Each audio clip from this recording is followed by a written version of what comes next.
এক ভদ্রবেশী ঠক সেদিন কাউকে ঠকতে না পেরে বিকেলবেলা সন্ধ্যাবেলা পেরিয়ে গেল, এবার রাত কী করে কাটবে খিদের জ্বালায় থাকতে না পেরে মেন রোডে একটি হোটেলের সামনে সাইনবোর্ডে দেখলো আদর্শ হিন্দু হোটেল। এবার দেখলো যে হোটেলে খেতে বসতে হবে, আগে পেটটা ভরে তারপরে যদি কোনো উপায় থাকে সে উপায়টাকে চেষ্টা করে দেখা যাক কী হয়, আর না হলে তো মারধর আছেই, টাকা তো নেই, খেতেও হবে। তখন খাবার টেবিলে গিয়ে বসে গেল। খাবার টেবিলে বসে যা যা খাবার খেতে নিয়ে এবার উঠে দাঁড়ালো। এবার তো কাউন্টারে সবাই লাইন দিয়েছে, টাকা জমা দিচ্ছে, অনেকে ঘর ভর্তি লোক, সবাই নিজের নিজের সিটে এক মনে খাচ্ছে। আর এই সময় 6-7 জনের পরে তার লাইন, একে একে টাকা জমা দিচ্ছে, ফেরত নিচ্ছে, চলে যাচ্ছে। এ দেখছে যে এখন কি উপায় হবে, আর তো 4-5 জনের পরেই তো আমার পালা, টাকা চাইবে, টাকা তো দিতে পারবো না।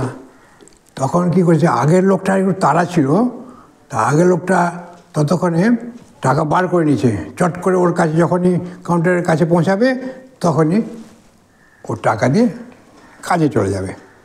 যখন টাকাটা বার করেছে ওই লোকটা, তখন এই ঠকটা দেখছে এই টাকাটার নম্বরটা, ও পাও চুকর করে নম্বর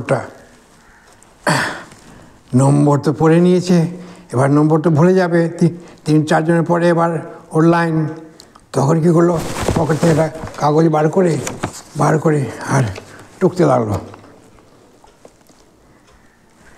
টুকে নিল। এবার গুটি গুটি পায়ে ঠিক যখন তার আগের সামনে একটা লোক আছে, সে লোকটাকে তাড়াতাড়ি নেওয়ার পরে ওকে সাইড দিয়ে দিল, নিন আপনি নিন। এবার মালিকের নজর পড়েছে, এই লোকটা সাইড দিয়ে দাঁড়িয়ে আছে, কে বাবা আপনি টাকা দিন। বলছে হ্যাঁ আমি তো সাইড হয়ে দাঁড়িয়ে আছি, আপনি তো ফেরতটা দেননি। ফেরত? আপনাকে আমি 50 টাকার নোট যে দিলাম, 40 টাকা খেলাম, তো 10 টাকা ফেরত দেবেন না? তো মা আপনি কোনো টাকাই দেননি, আপনি যদি টাকা না দিয়ে থাকেন তো ফেরত দেবো কী করে? না আপনাকে টাকা দিয়েছি, আপনি ভুলে গেছেন, এত ভিড়ের মধ্যে সামলানো যেসব কথা, হ্যাঁ 10টা টাকা দিন। তো বলছে মশাই আমি তো জানি আপনি টাকা দেননি, আমি এতদিন ধরে হোটেল করে আমি চুল পাকিয়ে নিলাম, আপনি টাকা দেননি আর বলছেন টাকা দিয়েছেন? বলছে হ্যাঁ আপনাকে টাকা দিয়েছি। বাবা খুব বচসা, হোটেলওয়ালা বলছেন যে টাকা দেননি, আর এ বলছে আমি টাকা দিয়েছি। এই তো ঝগড়ার থামে না। তখন যে প্যাসেঞ্জার এবং যাত্রীগুলো বসেছিল খেতে, তাদের মধ্যে 2-1 ভদ্রলোক মান্থলি কাস্টমার ছিল, ভদ্র। তারা বলছে কী হয়েছে মশাই আপনি ঝগড়া করছেন কেন? তো 2 জন উঠে এলো, উঠে বললো যে কী হয়েছে। ব্যাপারখানা শুনে ওরা ভাবলো যে ফয়সলা কী করে করা যায়। তখন মালিককে বলল যে আচ্ছা কী করা যাবে এখন? বলে কী করা যাবে, ধরে বেঁধে টাকা আদায় করুন। তো বলছে টাকা আদায় হবে কি করা যায়? আচ্ছা মশাই আপনি যে টাকা দিয়েছেন বলছেন, তো তার কি কোনো প্রমাণ আছে? হ্যাঁ প্রমাণ আছে, আর সারাদিন ধরে আমার কাছে একটাই 50 টাকার নোট ছিল, সে টাকাটা তো আমি নোটও করে রেখেছি, নোটের নাম্বারটা নোট করে রেখেছি। এই যে নম্বরটা আছে না, এই যে নম্বরটা ওই টাকার। বাহ বিশাল অকাট্য প্রমাণ মশাই, ক্যাশ বাক্সের মধ্যে যদি ওই নম্বরের নোটটা পাওয়া যায় তো আপনি মানবেন তো? হ্যাঁ আমি তো জানি টাকা দেয়নি। এবার দেখাচ্ছি মজা, ঠকবাজি, এখানে ঠকবাজি। ও অত দরকার নেই, আপনি ক্যাশ বাক্সটা বার করুন। ক্যাশ বাক্স খুলে সবার সামনে টাকা 50 টাকার নোটগুলো শর্ট করে বান্ডেল করা হলো।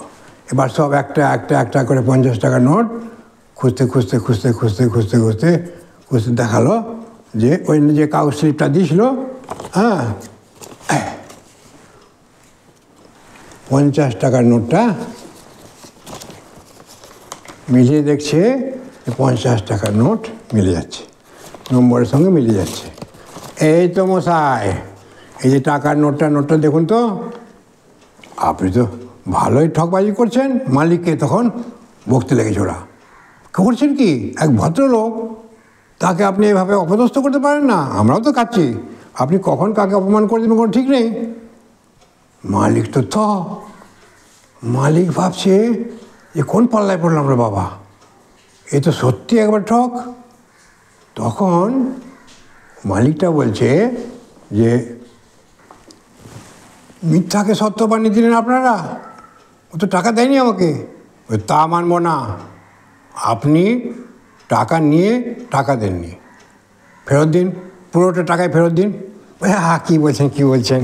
ঠক বলছে, আমি সৎ বাড়ির ছেলে, সৎ বংশের সন্তান, আমি ওনার ক্ষতি করতে চাই না। আমার 40 টাকা বিল হয়েছে, আমাকে 10 টাকা ফেরত দিলে হবে বাবা, আপনি আমাকে 10 টাকা ফেরত দিন, আমি চলে যাই। হ্যাঁ ঠিক আছে, 10 টাকা ফেরত দিন। এবার দেখলো গোটা হোটেল, সমস্ত যারা খাচ্ছিল গ্রাহক, তার সবাই ওই ঠকেরই পক্ষে, ঠককে সমর্থন করছে যে এই ঠকটাই ঠিক, মালিকটা ভুল। মালিককে বেশ ভর্ৎসনা করে বকাবকি করে তারপরে মালিককে তখন থামালো। মালিক তো মাথা নিচু করে বসে আছে। তখন এ পেয়ে গেল মোকা, মালিকের পাশে একটা নতুন ছাতা ঝুলছিল, নতুন ছাতা। ঠক সেই ছাতাটাকে নিয়ে তুলে বলছে, বলুন এই ছাতাটাও আপনার? তখন সবাই বলছে, না মশাই, ছাতাও আপনার, আপনি নেন, আপনি ছাতা নিয়ে আর 10 টাকা ফেরত নিয়ে চলে যান, আর কিচ্ছু বলবে না। এসব ঠকের দোকানে, এসব ঠকের হোটেলে আসা উচিত নয়। মালিকটা তো মাথা নিচু করে বসে থাকলো যে একটা অসৎ লোকের কাছে এতদিন চুল পেকে গেল, হেরে গেলাম, ঠিক আছে। এই ঠক তখন বাইরে গিয়ে, বৃষ্টি পড়েছিল, ছাতাটাকে ফুটিয়ে আর 10 টাকার মধ্যে ছাতাটাকে ফুটিয়ে আর 10 টাকার মধ্যে 5 টাকার পান খেলো।